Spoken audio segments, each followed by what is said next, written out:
On January 4th, 1953, a Stanley Park board employee, Albert Tong, was out on patrol.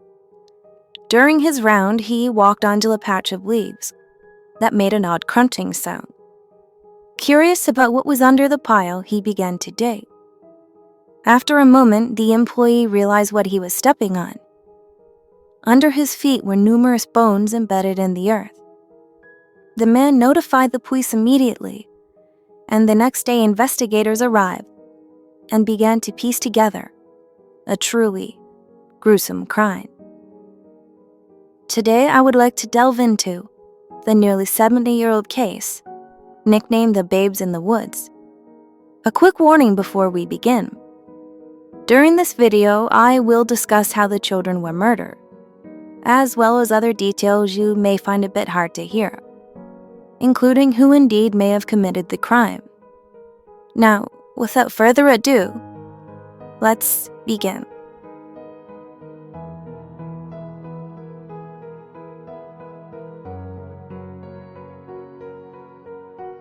When authorities arrived, they began to dig. After uncovering branches, dirt, leaves, and other debris, they then unearthed a decomposing woman's fur coat. Underneath the coat, they found the remains of 2 children, as well as a layman's hatchet, which later turned out to be the murder weapon. They also found ripped and torn pieces of children's clothing, a woman's size 7.5 penny loafer shoe, a rusted-out metal lunchbox, and 2 leather aviator caps. One of the skulls matched a wound that the blade of the hatchet would produce, while the other matched a wound from the hatchet's hammering end.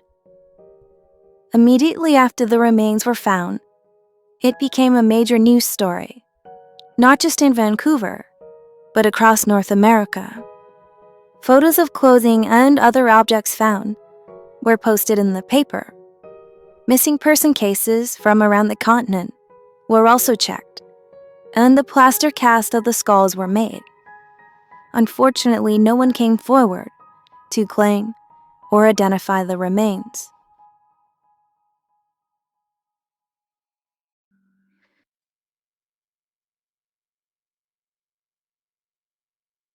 In 1996, Brian Honeyborn came across the Babes in the Woods case.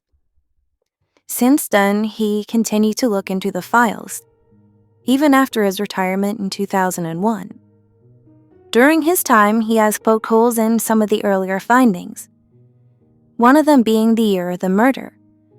Originally, it was thought that the 2 were murdered 6 years prior to the remains being found. They came to this conclusion by looking at the debris and brush laying over their bones. However, Honeyborn believes they could have been killed much earlier. Everything was wrapped up on the scene in one day. They counted leaves and deciduous matter that had fallen on the ground. You can't really go by that. There was no botanist called in. That was the best guess, that it happened in 1947. Another reason being that they were wearing a shoe that was made prior to the war. Another groundbreaking discovery he made was he decided to re-extract teeth and DNA from the bones of the victims. He found out that the 2 shared the same mother, but different fathers. And even more shocking, the remains were not of a boy and a girl, but of 2 boys. This is important because the police asked the public if they saw a woman with a boy and a girl in the park in 1947, instead of 2 boys.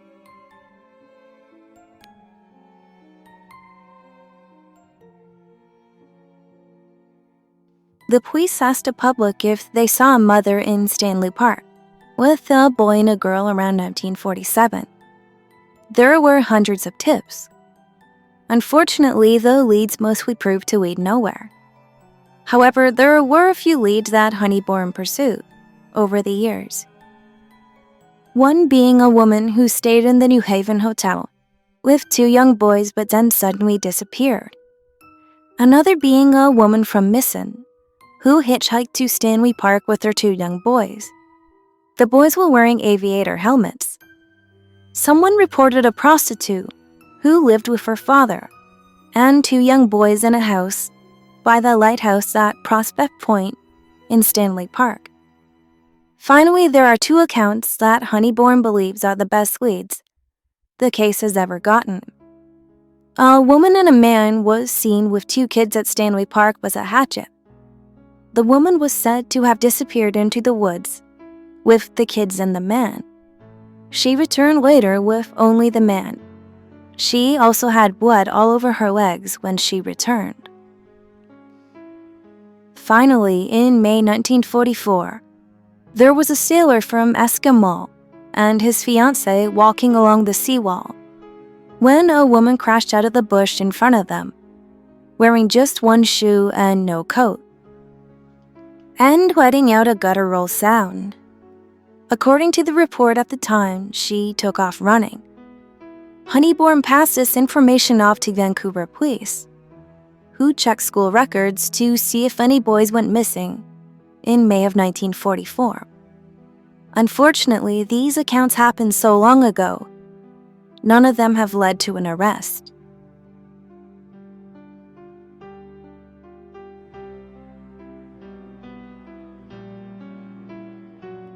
Through the clothing they were discovered in and DNA testing, investigators believe they know a fair bit about the lives of the boys. The first being that they were between the ages of 6 and 10 years old. They were wearing aviator caps, and during this time it's most likely that their father was serving in the war and were possibly grieving his loss. Based on the clothes found at the scene, they most likely came from a working-class family. Their mother would have also been working during the time of the war to support herself and her children. After the war was finished, she may have lost her job after soldiers returned, which may have made it nearly impossible to support herself and her 2 children. In the 1940s, someone took 2 little boys deep into the Stanley Park woods and brutally murdered them with a hatchet. The killers then gently wrapped their body in a woman's fur coat and buried the coat with debris. Many believe the mother of the boys was responsible for their death. One of the theories is that she was employed during the Second World War. Unfortunately, sometime during the war, her husband either left her or lost his life. When the war was over, she may have lost her job to one of the returning soldiers. Without a means to take care of her children, and the stress of not knowing where her next meal would come, she may have suffered a mental breakdown and decided to end her children's lives instead of watching them starve. The way the coat was gently placed around the bodies could show remorse for what they have done. Since the murders happened over 70 years ago, the killer is most likely long dead and will never face justice for what they have done. While researching this story, I came across a website called Eve Lazarus. On the site, there is a story featuring Kat Thorson, a woman studying psychology and forensics. After attending an event hearing Honeyborn speak about the case, she offered to volunteer her services, and over the next year, she teamed up with Honeyborn and a forensic dentist named David Sweet, and finally an investigative reporter named George Garrett. Kat believes that if the mother did indeed murder her children, she would have most likely killed herself in the upcoming days. Searching the papers, she came across the suicide of a 23-year-old woman, an Irish Catholic woman who traveled between Edmonton and Vancouver during the war. She ended her life by jumping from the Georgia Viaduct. She had 2 children and was headed west in 1947. Her timeline did match what was originally thought to be the year the 2 children were murdered. This could potentially be the 2 boys' mother. However, it's most likely we will never know. And the case of the babes in the woods will more than likely never be solved. Thank you so much for watching this video. It was my first time doing a true crime story, so I'm not exactly sure how well it turned out. I also left out some details about the case, as I didn't want the video to be too long. However, if you want me to add as much info on the cases as possible, I will of course be happy to do that.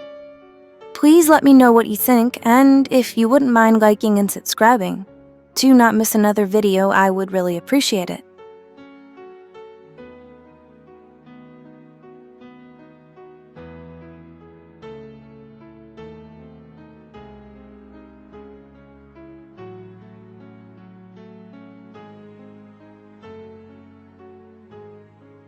A quick update to this story.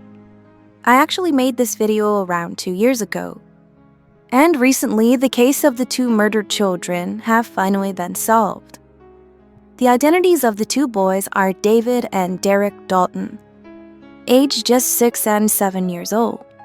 In 2021, investigators obtained a DNA sample from each of the boys' skulls and enlisted the help of Redgrave Research Forensic Services, a Massachusetts-based forensic genetic company.